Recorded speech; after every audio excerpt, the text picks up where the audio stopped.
I would like to first welcome our audience who are joining us from all corners of the globe, from Armenia to Japan to United States, France, Russia, Lebanon, Israel, Argentina, and beyond. Hello, Barevzes, Здравствуйте, Ahlan Bik, Konnichiwa, Guten Tag, Ni hao, Bonjour, Shalom, Hola, Ai, Namaste. I'll say it in Armenian, but with the Artsakh slang. Go for it, President. No, you have to tell it. You have all of these languages, but you have to speak that one I don't Armenian with Artsakh. Okay, go ahead. And I want to let you know that the webinar is being translated simultaneously to Armenian, but only on Zoom. Եթե հայերեն թարգմանության կարիք ունեք, ապա միացեք խնդրեմ միայնակ Zoom-ով. And a huge thank you to you, Mr. President, for taking the time from your extremely difficult schedule and spending this hour with us to discuss COVID-19 challenges in Armenia and the entire planet, and how we are transitioning to a reality where we are forced to live with this nano-sized disruptor of human health, economic activities, interaction between people, and just general known to us harmony. Mr. President, you have an incredibly eclectic background. First, the fact that you are a theoretical physicist and mathematician is extraordinary. Not very many heads of states claim such academic accolades, besides probably Angela Merkel, who is an honors graduate with PhD in quantum chemistry. Second, you have successfully conquered a number of professional domains. Most people are lucky to get to achieve something of value in some vertical, but your road is simply stunning. Just to mention a few, in academia, you were a professor of physics in Armenia, then a researcher and a professor at the University of Cambridge in the United Kingdom. In international development, served as the chairman of Global Council on Energy Security at the World Economic Forum, presided over the over Eurasia House International.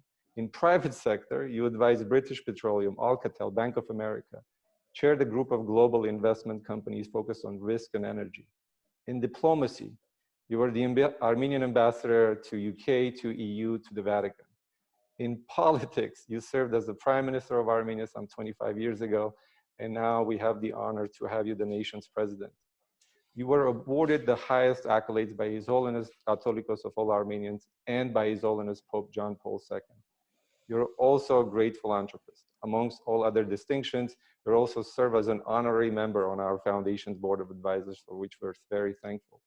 Your Excellency, President Armen Sarkissian, it is really a great honor to have this virtual fireside dialogue with you. Welcome.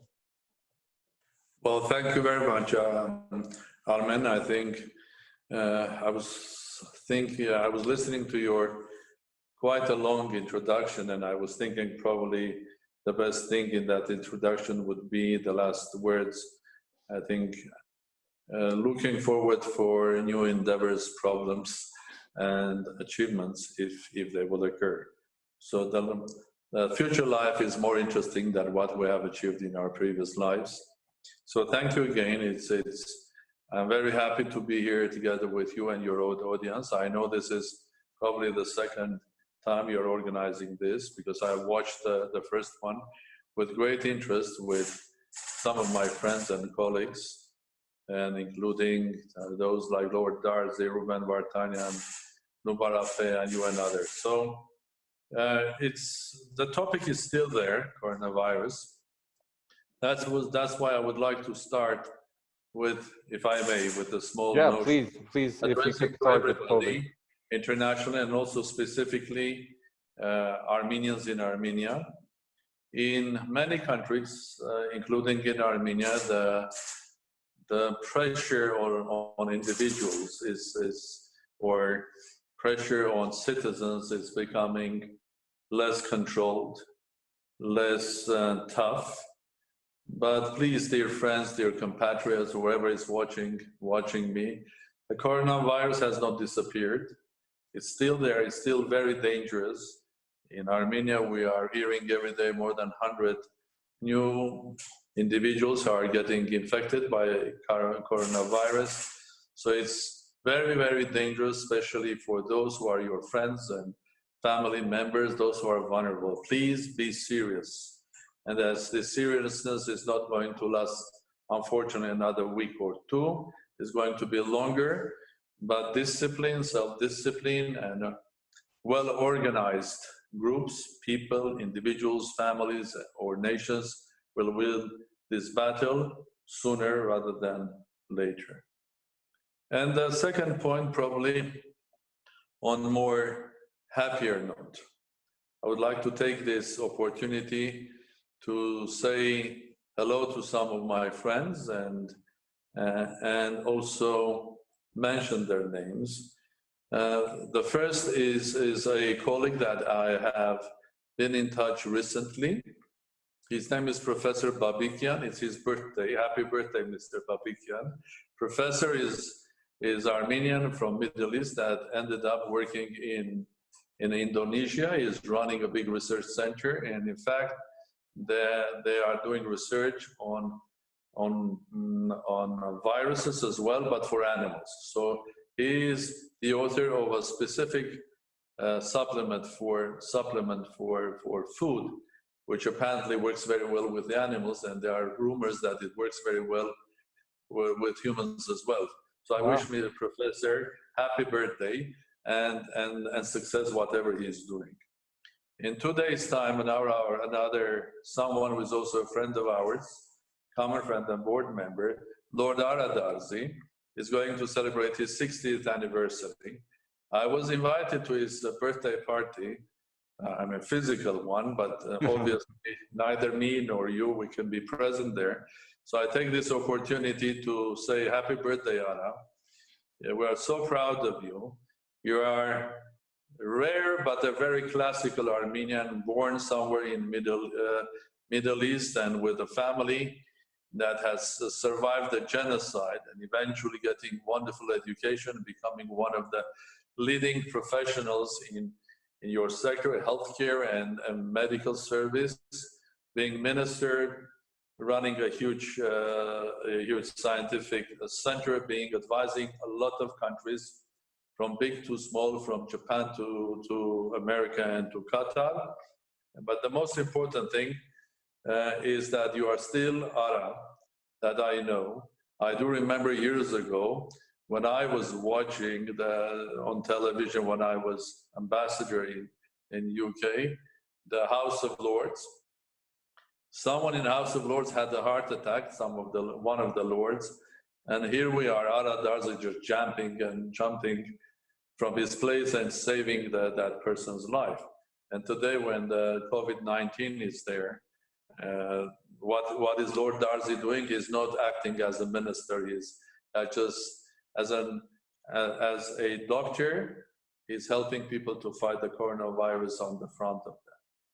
It's my pleasure also to speak about Nubar Afem, because I spoke with him on telephone yesterday, because I heard that wonderful news that his company has been listed among the very few American ones that is getting huge financial support.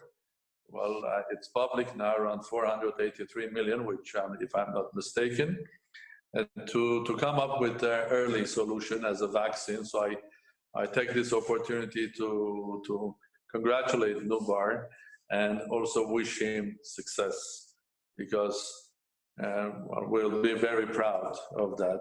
And also I spoke yesterday to another colleague of ours from Moscow, Professor Aramais Kamal, who is running the medical center of the Moscow State University, and they are also doing research on new methods. So Armenians, not only in Armenia, worldwide, are fighting coronavirus, and I'm immensely proud of this. Very good. Mr. President, we started speaking about the virus. I'm curious, how do you view how the world is handling COVID-19 and how Armenia as a country has fared in this? Well, just even one question of yours is so wide and so complicated, because apparently just a simple virus has become a global pandemic and has become a global issue. and it's not only just a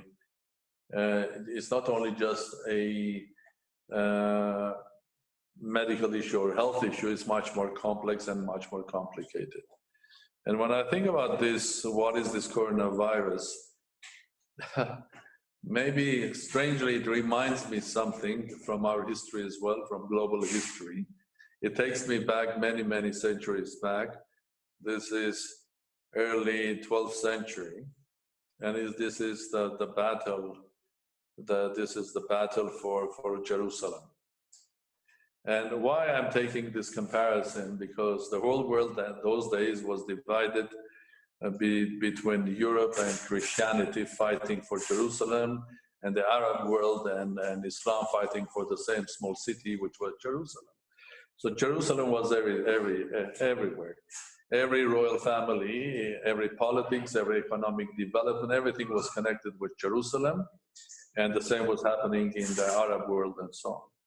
So I think it was at 1187 when Jerusalem was taken over by the army of Salah ad-Din, who was the first Sultan of Egypt and Syria. In fact, he was not Arab; he was Kurd, and the holy city was delivered to him after very long and very heavy fight and very long and very heavy negotiations by a gentleman whose name was Balian of Iblis. So I live with you, and the historians to judge was Mr. Balian Armenian or not, but it's a historic fact that 2 years before that, the famous king of Jerusalem, Baudouin IV, died very young, and this was a young man that in 1177, when he was 16, he defeated the same Salah ad-Din in a big battle, but unfortunately he died from leprosy. But I remember this story not because of Baudouin, that his mother was Armenian and the grandmother was Armenian, so there was a strong Armenian presence in that story. But the two words that happened at the end of the negotiation between Balian and Salah ad-Din, when Balian asked him, well, can you tell me what is for you this fight for Jerusalem? He told him nothing. After thousands of people were died, and the question was, what is that? What is this fight that we are fighting for? It was nothing. Yeah, just the fight for a small city. But then he turned back and said everything. So he said nothing and everything. So if I take, what is this coronavirus? Basically, it's nothing. It's another virus that we were, as humans, were facing for 2,000 years or more, here and then in different forms, bacterial or viral of origin. But this one has become something enormous. There were more people dying from pandemics maybe in Middle Ages or before, but this one has become a global event. And the question is, why? Because this pandemic is very specific. Well, it's a specific pandemic, a specific virus, but it's a virus, so it's nothing. Yeah. But the world has changed. Right? The world has changed. Yeah. So that if you take the virus in this new world that has changed, become globalized, interconnected, very fast, very interlinked with specific crowding, specific places, that huge cities or malls, and a huge number of people traveling worldwide, very fast world, crowded world. Mr. President. So it becomes everything. So it's the same story. It's nothing, but it's everything that has changed in a short period of time. The way we see the healthcare, the way we fight for human life, it has huge impact on the economy worldwide. It has huge impact our future plans. It has huge impact on culture. See what's happening with the culture worldwide. I think the theaters are empty. People are. I wanted to actually piggyback on what you're saying Yes. and add, you know, you with your experiences, you're really a truly a global person. Do you see the risks for globalization created by the pandemic? Can keeping borders shut for substantially long period of times reverse several globalization trends? Essentially, what I'm getting there is there a chance that the world will start valuing security more than efficiency and freedoms of people?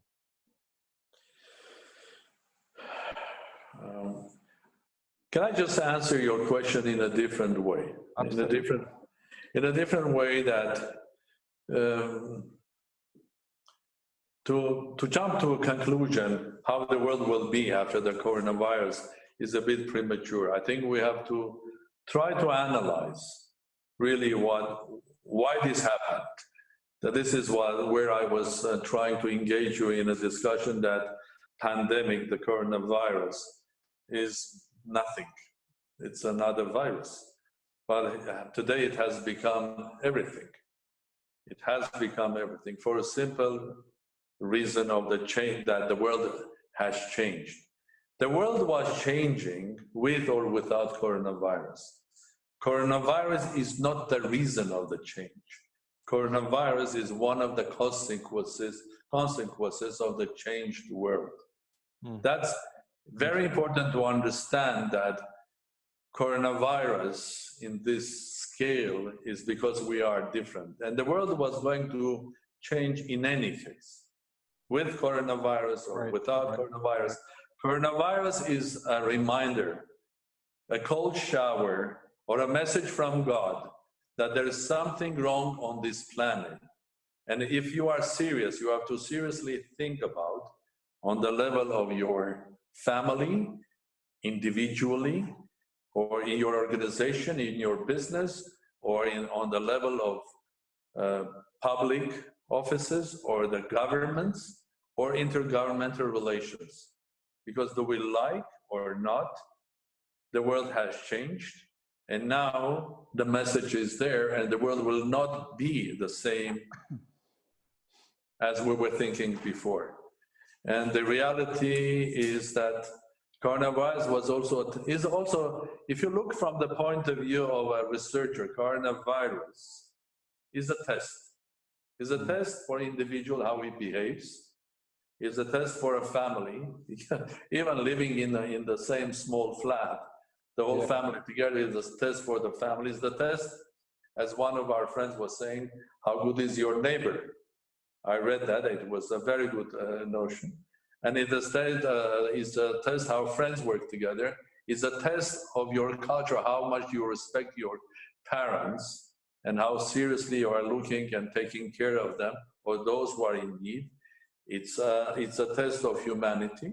It's a test for culture, because we have lost for a period of time a big portion of our normal culture, be that theaters, cinemas.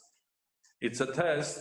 It's a test for businesses. I mean, they are suffering hugely, these businesses. So the leaders of business community, for each of them, it's a test. It's a test for individually for families to survive, those who are in need, how they are going to survive this. It's a test for governments. Also, it's a test of intergovernmental relations. And if we look at many relations now, before coronavirus, the priorities, well, let's look what's happening in Syria. Before coronavirus, news on television was the third, the fourth news was about Syria and what was happening in Syria, at least in our region. Now, who speaks about Syria?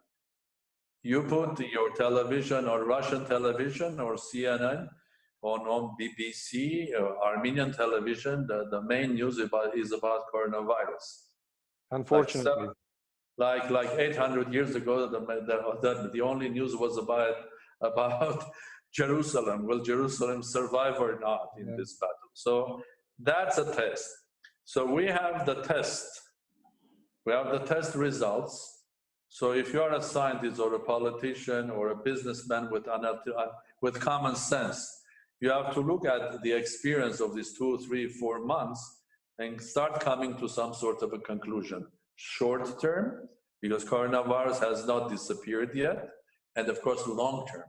How to organize your business, your government, your offices, your individual life, where to invest your money for the future, and what are the priorities. Oh, Mr. So the President, test is there. The conclusion is the same. My conclusion is that the conclusion that I had before, the world has changed. And if we want to succeed, we have to change ourselves. I would like Yes. to I would like to add to where you were going with this. Now, when you say it could be short term, it could be long term. It's very interesting because the prognoses are one way or the other. But the question is, how quickly do you think we recover economically? Right? There are best case scenarios and worst case scenarios. The question whether it's going to be the recovery, whether it's going to be V-shape, U-shape, L-shape, you know, all sorts of things. One of our board members, Andre Andonian, whom you know very well, senior partner at McKinsey in Japan, kindly updates us on a weekly basis on type of recovery to expect. The recent study suggests a base case scenario starting with recovery sometime in the fourth quarter of 2020, right? So they say GDP decline is going to be globally around 2.7%. If virus is contained and the growth then could return. The worst case, we're going to expect a long economic winter, essentially, where GDP declines 6.5% worldwide, in US about 8%, over 10% in Europe. And sometime the health system is overwhelmed, return to pre-crisis level comes sometime in late 2022, 2023, early 20. So that's a long time. What's your take on this? You know, how do you view these, you know, shapes, all sorts of economic shapes? We're talking about V, U, or L.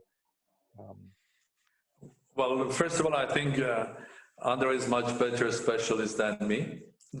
All of these years serving in McKinsey, and this is exactly what his profession is, making economic models for that. So I think I will follow and listen exactly what Andre has to say. My conclusion is a bit different. It's not about recovery, and the definition of recovery is very important. If we're thinking about recovery as the economic indicators, like GDP growth and returning back to where we were, then I have a small discomfort with that. If we are going to go back, and the only conclusion of this pandemic is that, it happened, it took us back several months or several years, now we have recovered, and let's continue doing exactly what we were doing with the nature, with our healthcare, with the way we run our businesses or our economy, then I feel that we are in trouble. So I'm not answering your question, is it the recovery is V-shape or is Gaussian or what? Well, it's going up and will go down again. That I leave to Andre and give my best regards to Andre. If he is there, I'm happy to hear and pronounce his name because he's a great guy. But my discomfort is not about, first of all, it's about that we are discussing how to go back to normality. I mean, recovering ourselves, continuing as we were, in many ways, not responsible. I mean, I gave this example last time when I was speaking publicly that, yes, when coronavirus entered Armenia and the government started measures and the number of cars dramatically dropped in Yerevan, you could feel the quality of air in Yerevan, both breathing and also seeing so far. So Yerevan immediately became 5 times bigger because you could see. That's right. So I take you back. How on earth we were living in a city where we couldn't see so far, and we're breathing unhealthy air, probably eating unhealthy food, investing in an unhealthy economy. And while when the coronavirus started, every and each government in the world started planning or injecting huge amount of money into fighting coronavirus and the process of recovery. So the question is, why on earth we were not giving Nubar Afeyan the same $400 million 5 years ago in order to them to finish this vaccine 2 years ago, so we would be ready for coronavirus? Why on earth these trillions of dollars and euros invested in economies are we going to benefit from that, or this money invested or thrown into the economies is going to basically affect in an unhealthy way the global markets? Can we rely on global markets of the future? So my conclusion is, it's the time for us. We have seen the results of the test. They are not healthy. We have seen what's happening in this world. Probably it's the time seriously think where to invest more, because pandemics will come. There will be another virus. It will be named after this or that. And if we will not be ready for that virus in our public organizations, the governments will not be ready for that. Academics will not be ready. The businesses are not. Again, it will take us back another 2, 3, 4, 5% of GDP. But it will take thousands of lives or maybe millions of lives. And we will just lose our focus where we are going. So my conclusion of this is not about the shape of recovery. Have we learned the lessons of this pandemic? Well, let me add to that. Actually, I recently, I want to talk about that subject matter, whether we go back to old routines or is there going to be a shift. Our hugely insightful, one of our co-founders, Ruben Vartanyan, whom also you called friend, recently gave an interview to the Russian media suggesting that what we know when the year just started is probably gone, and that we need to look for new ways for living and working. Now, you are alluding to that, that things are changing in such ways we need to learn, and we can come back to the situation that we've left. What do you think that new normal is? Will there be, when we're back at 100% capacity, if the 100% capacity matches whatever it is that we understand in today's world? What's the world like for you a year from now? If we were hypothetical, but it's like you're scientists, we both looked at predictions, forecasts in the past world. A year from now, 2 years from now, what are the big things that you think are different when it comes to our life? Fine, I can try to answer that question the way I see it globally, but I can also try to answer it locally as well, where I think the first important steps that we have to do. Globally, my views they have not changed since before the coronavirus. Probably you know that I called our future quantum, in a sense that it's not classical. The power of individual has risen. Many global risks, including the pandemics, they have absolutely quantum behavior. They are not classical. And because of many reasons. First of all, the biggest reason is the connectivity. We're much more, connectivity is everything. We have to realize that connectivity is the fundamental idea or value, both in nature and our human life. Connectivity, this universe, it's not structured from only individual elementary particles. Right. There are elementary particles, they come together, they create an atom. Then atoms come together in cooperation or connection, or through specific connectivities, they create molecules. The molecules, they create specific biological objects, and so on and so on. The same is happening with us. We are interconnected, and connectivity is one of the most important issues in this new world. And now we are connected, and our lives is divided between sort of already 50% material connectivity, the other 50% is virtual. In fact, coronavirus, that virus is also a dimension of our connectivity. We hug each other, we kiss each other, we shake hands together, we talk to each other, we exchange ideas, views, emotions, but we also exchange bacteria and viruses. So connectivity matters. And in this world, the size, the amount, and the velocity or the acceleration of or interconnection or connectivity has risen so much that this is a completely new world. Well, I can take you to a voyage worldwide, how the world would look like in 5 or 10 years or 20 years time. It will be absolutely simple. We'll start not being afraid of artificial intelligence. We'll start using it.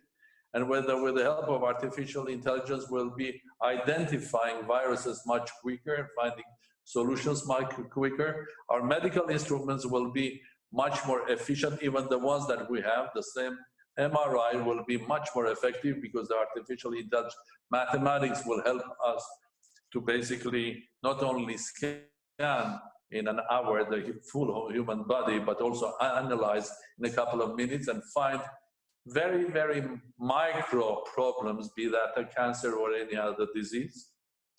It will change completely our industries, because the most effective industries will not be the ones that will be based on cheap workforce.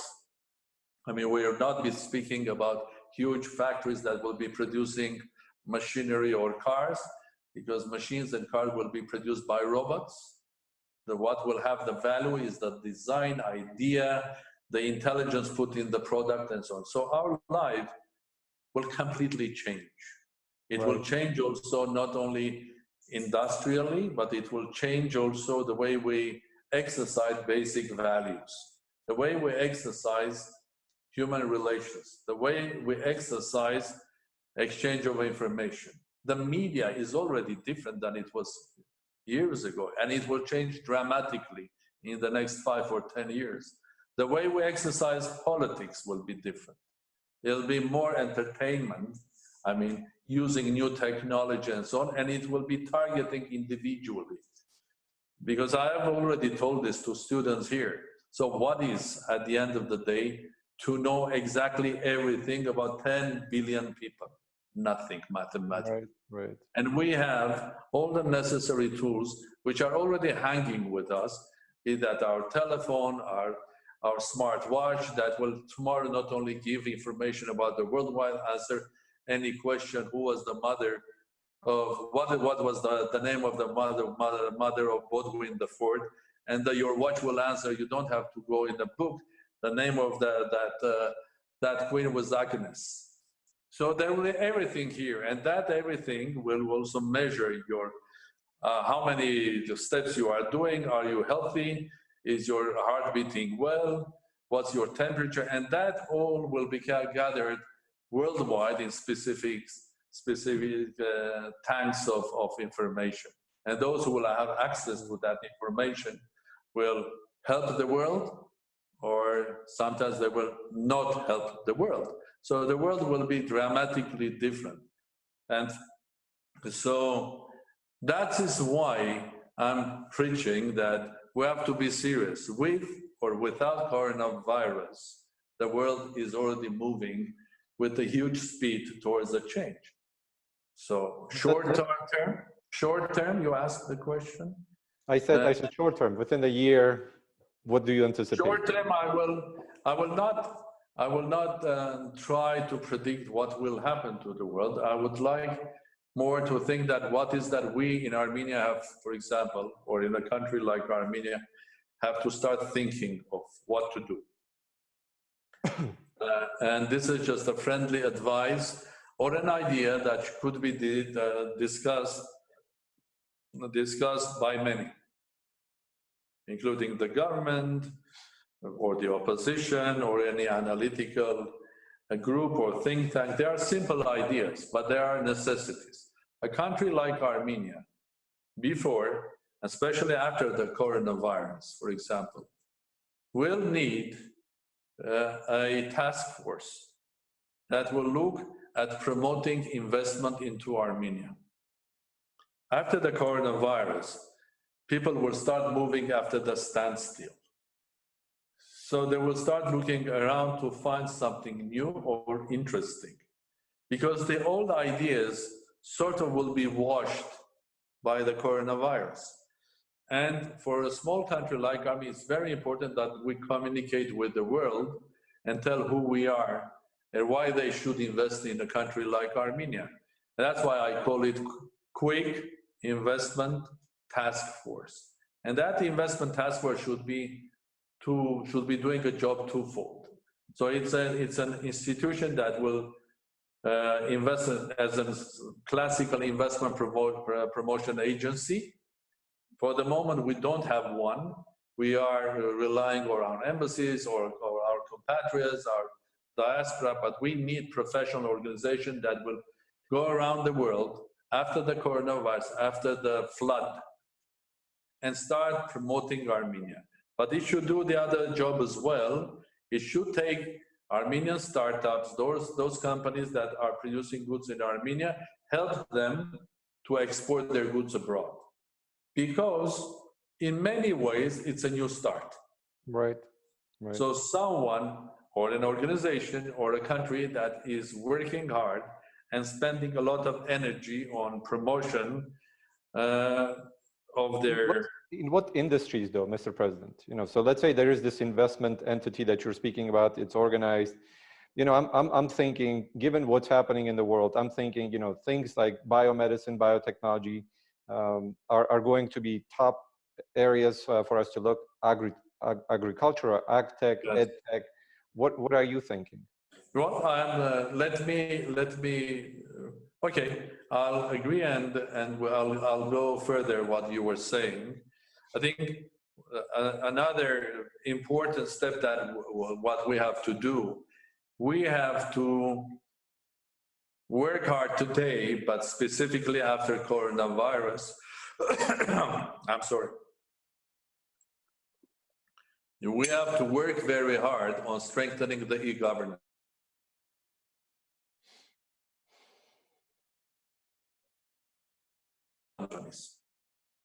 For a simple reason, and this is not only for Armenia, this is worldwide.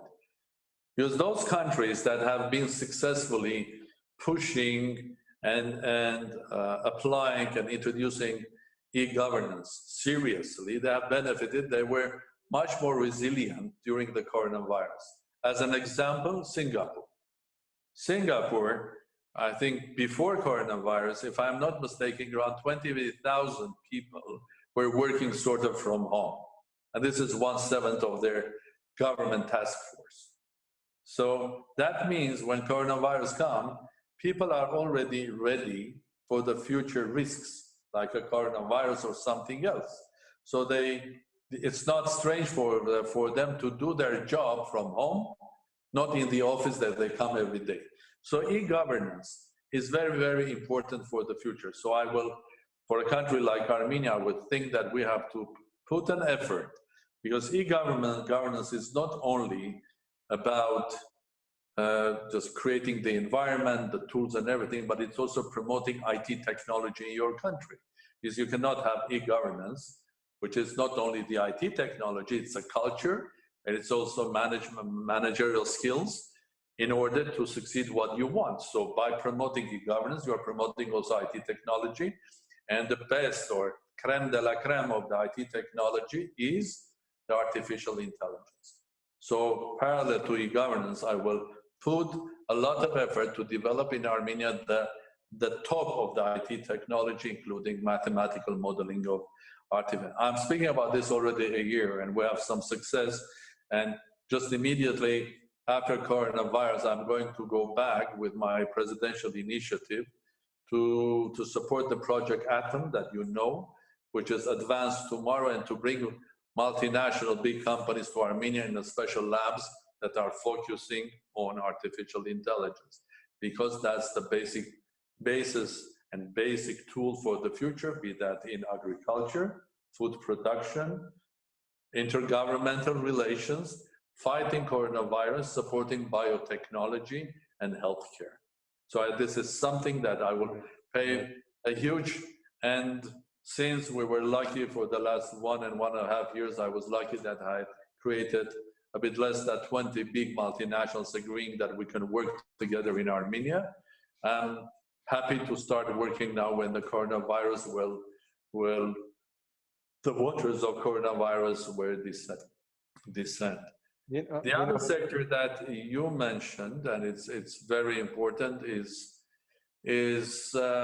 food security. Food security is not food safety. Food safety is very important as a discipline, because even if, I think in a country like Armenia or any country, food safety should be taken to another level.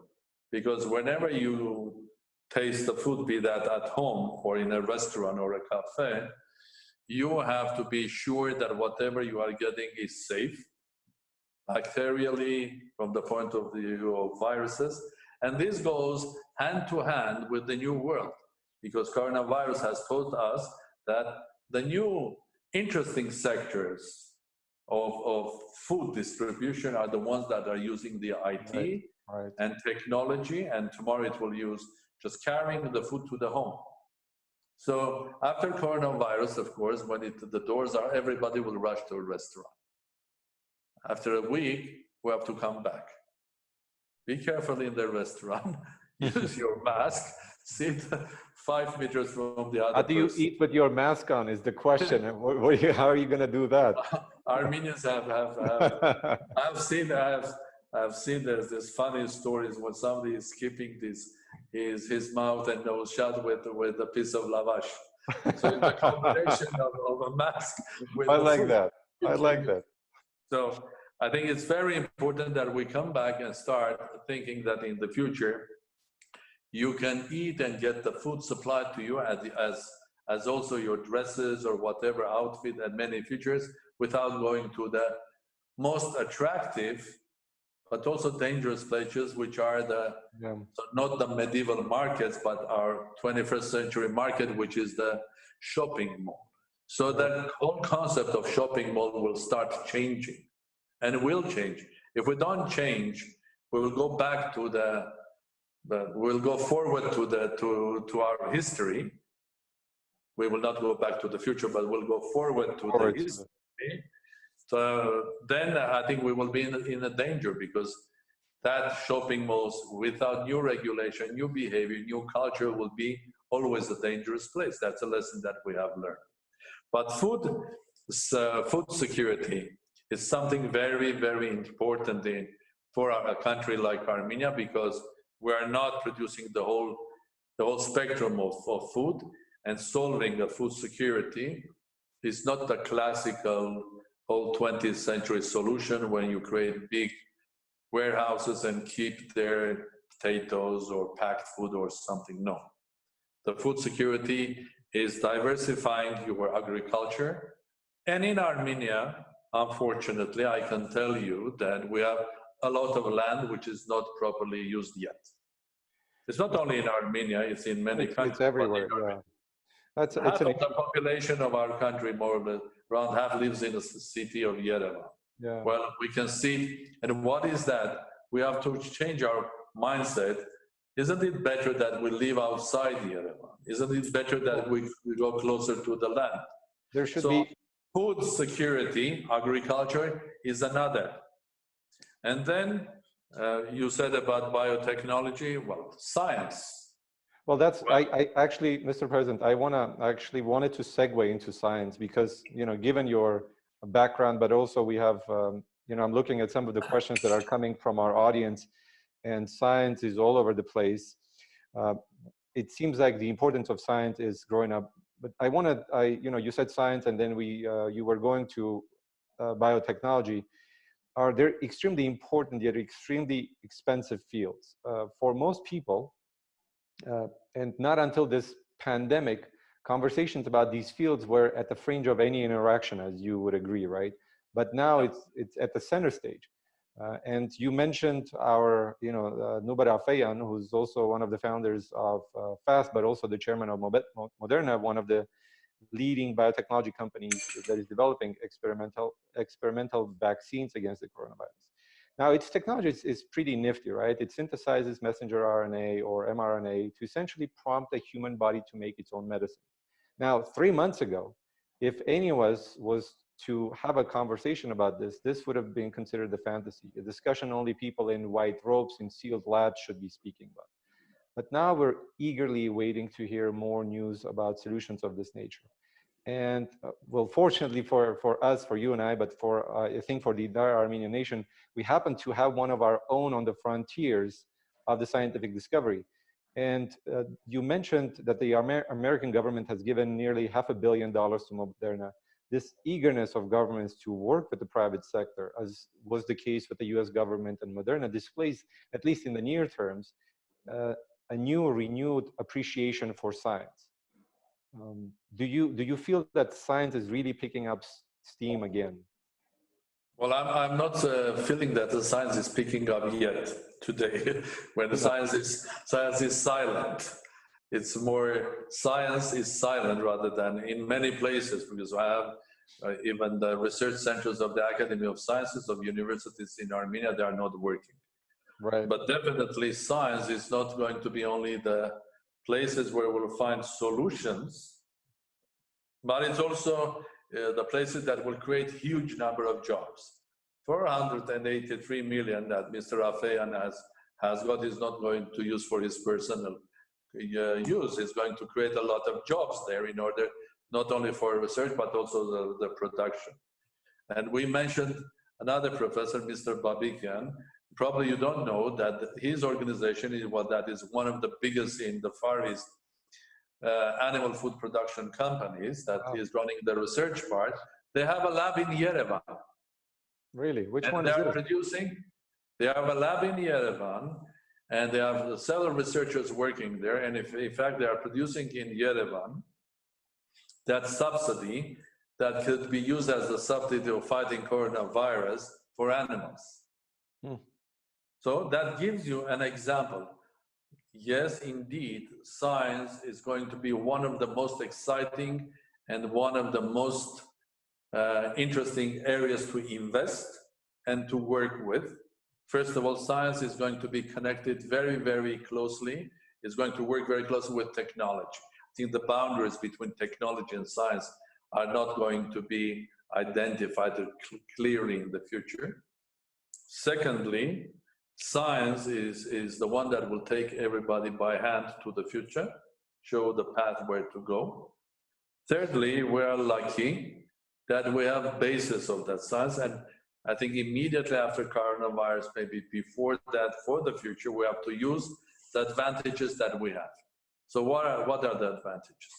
You take the Academy of Sciences of Armenia. People criticize whether that it's an old-style institution or there are new labs and so on, which is maybe in many ways true as well. But what is important is the connectivity. Again, I take you to the word connectivity. For 70 years, less than 70 years, because our Armenian Academy of Sciences was founded early 50s. Armenian Academy of Sciences, early 40s and then in 50s, had created, for example, connections with other scientific centers. But it's not only academia, it's the universities, it's individuals. For the moment, we look in what's happening in Russia. Armenians, like professors that we mentioned today, they are sitting in many research centers in Russia. And we have the connectivity. Yeah. We should utilize whatever we have. For years, we had very close relations, for example, with Rosatom, because we were part of the Soviet Union. The Armenian nuclear power plant is a Soviet product that is serving so many years. So why on earth we don't go into much more closer cooperation and research into the science of nuclear with the people that we know for many years? Simple. Why on earth we don't? Huh? Why do you think? because we were thinking, we were still living physically and virtually in the 21st century, but thinking with the categories of the 20th. There are some slow and so on. This should a boost to us to tomorrow pick up a telephone and send some of our scientists to the centers worldwide, including the ones that we were a part of before, like to Russia, to Dubna. There are so many Armenian professor academics working in Dubna, and it doesn't matter are they Armenians or not. The relations, connectivity, right. the language, the culture is still there.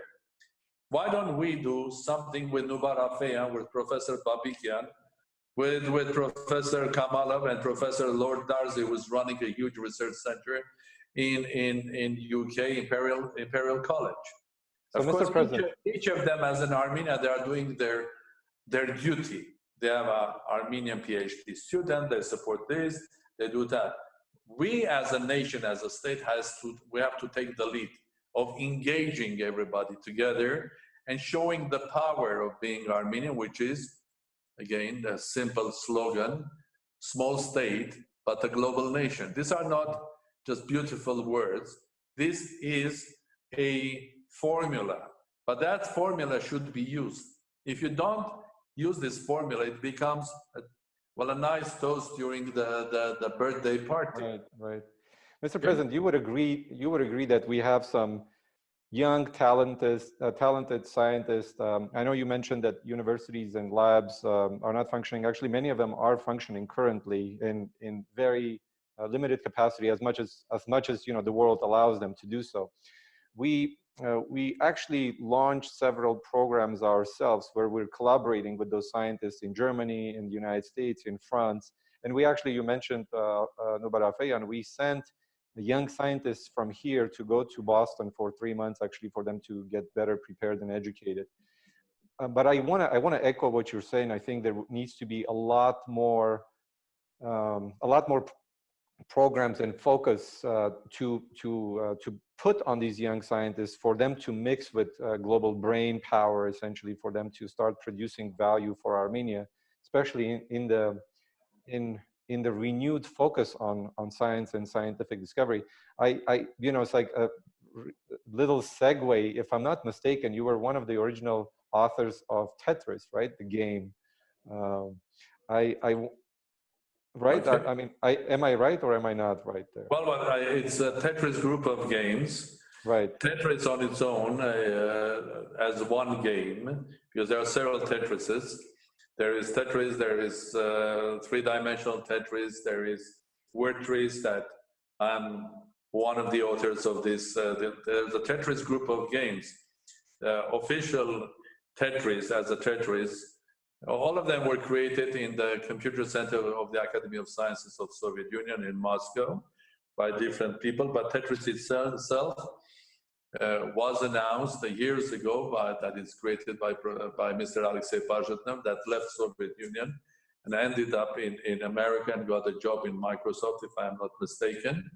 But yes, Tetris group of games, yes. And the reason I was mentioning is, it's like it was part of, a group of people coming together and co-authoring something that, it was infectious. That's probably the only game I've ever played in my life. That tells you, how boring my life has been throughout. I haven't played too much of a video games or anything of that nature. And that was easy, flat things, shapes to put together.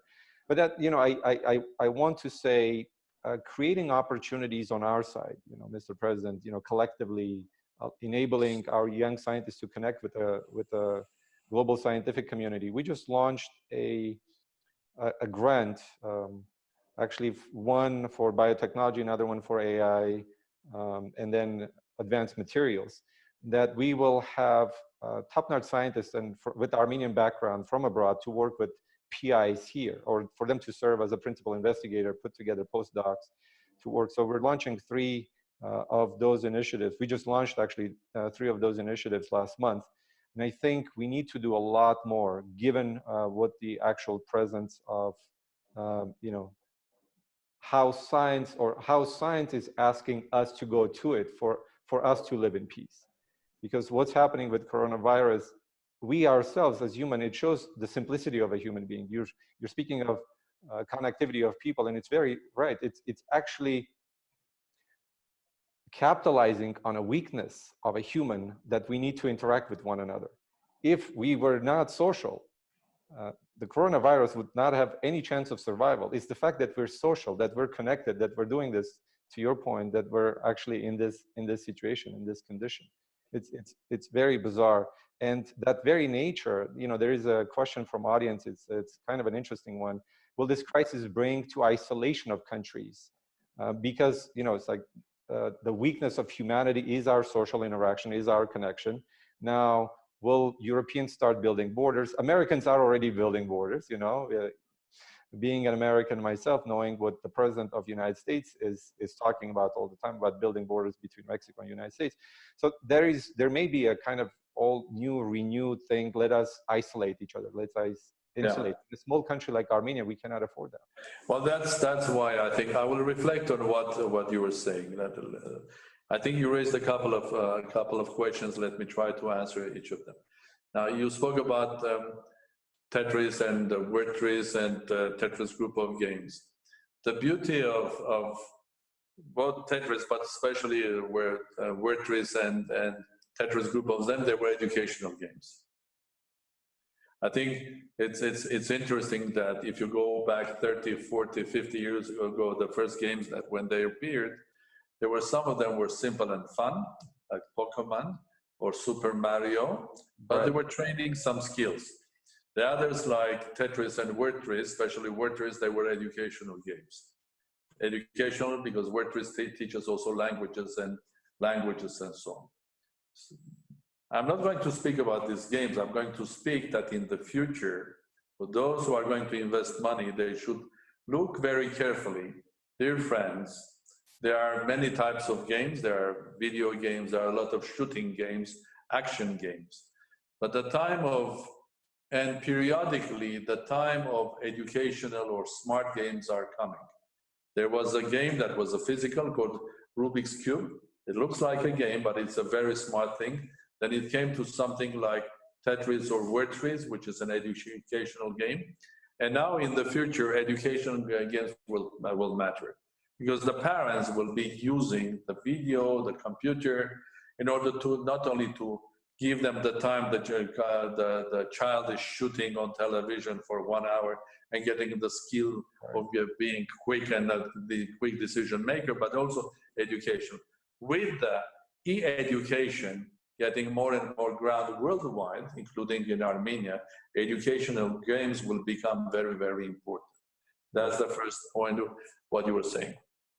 I didn't say that our academic institutions and universities are, I was saying that there are people that are complaining about the quality of research and so on. Right. But a small country like Armenia, when it was a part of Soviet Union and the Soviet Union had recognized the talent in this country and was financing, we were a part of a bigger academia, which was the academia of more than 300 million people, with a wealthy country that were putting a lot of money into science for this or that reason.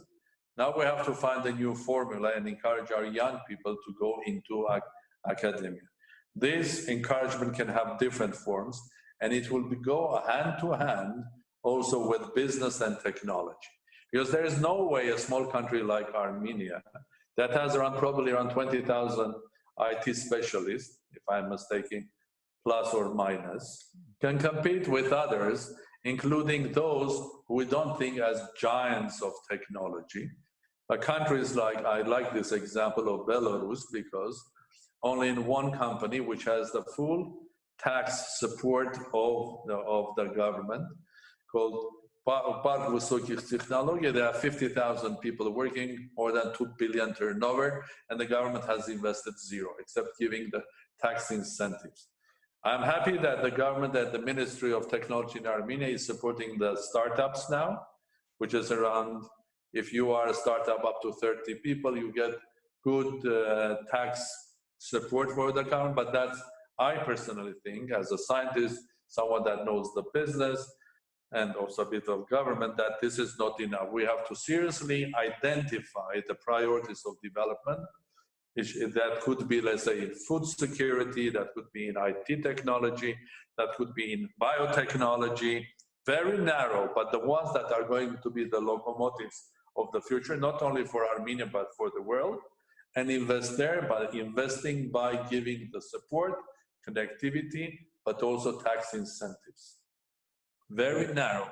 And in a short period of time, of a couple of years, we'll see blossoming of technology, biotechnology, artificial intelligence, food security, and we will see also job creation in the country if we decide to invest that way. So, and then we'll see also scientific connections with other centers, and our universities, both academics and they will be much more engaged in what's happening.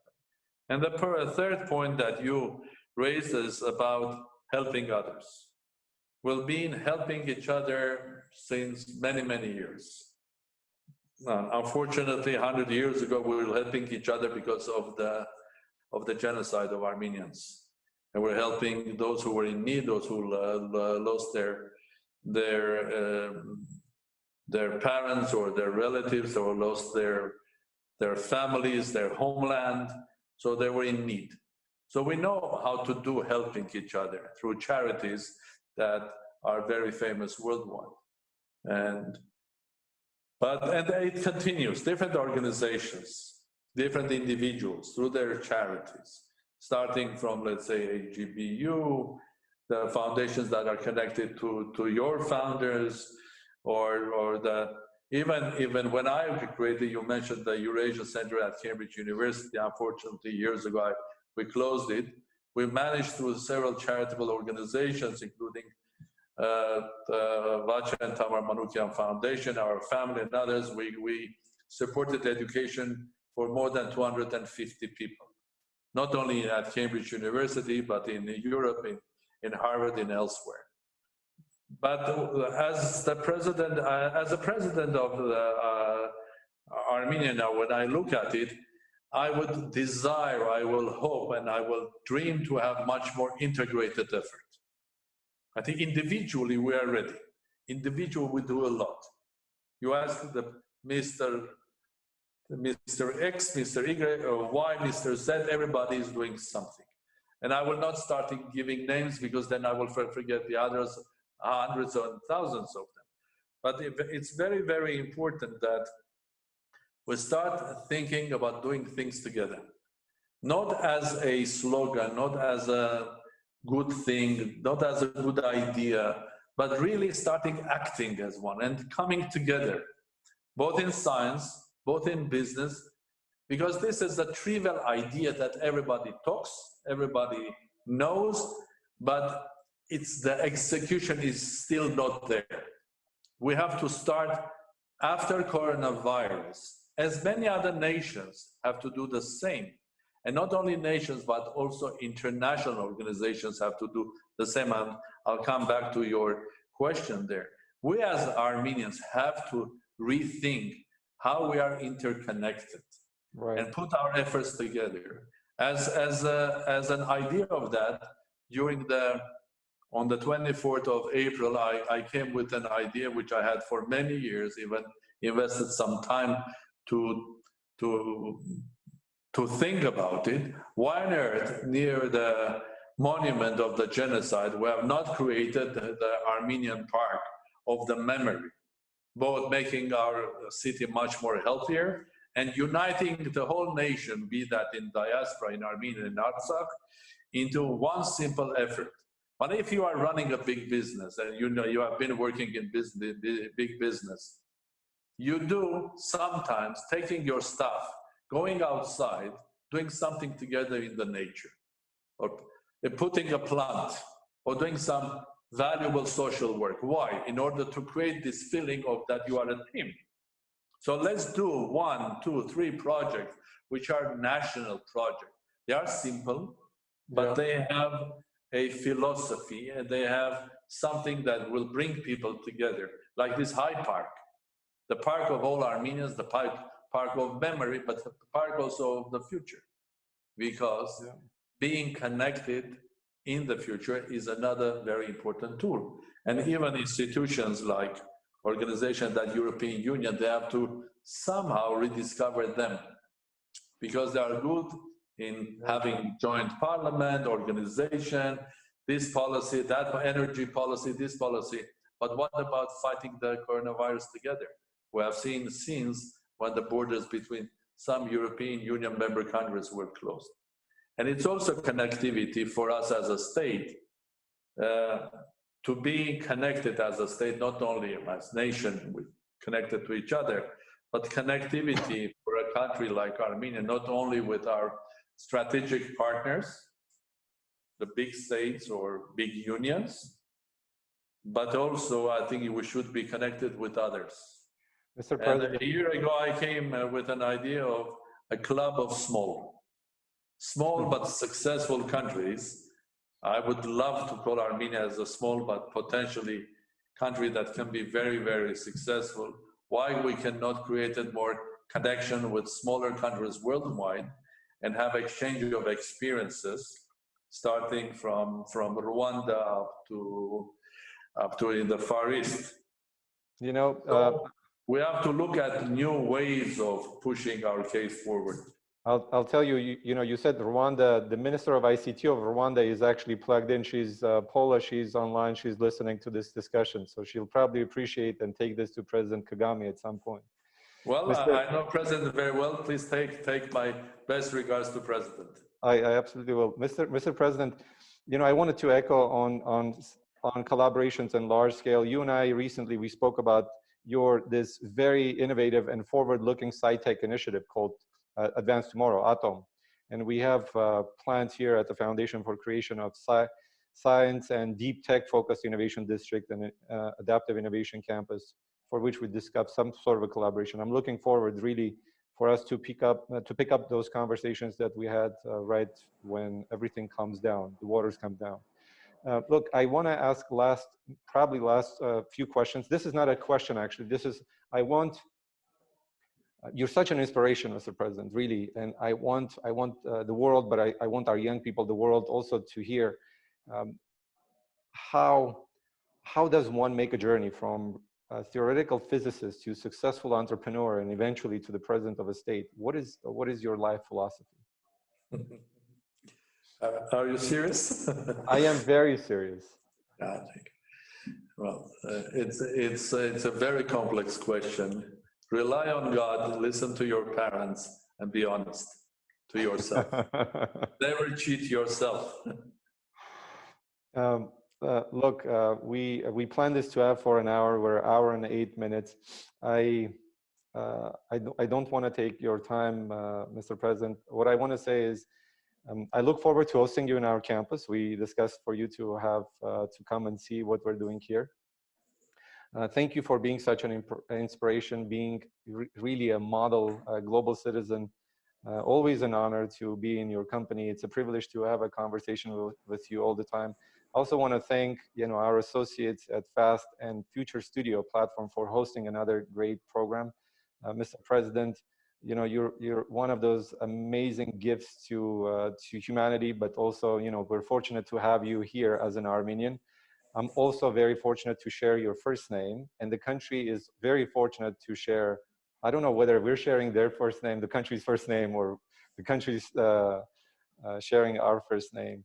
It's really a privilege to be speaking with you, to be in your presence. I look forward to continuing this conversation.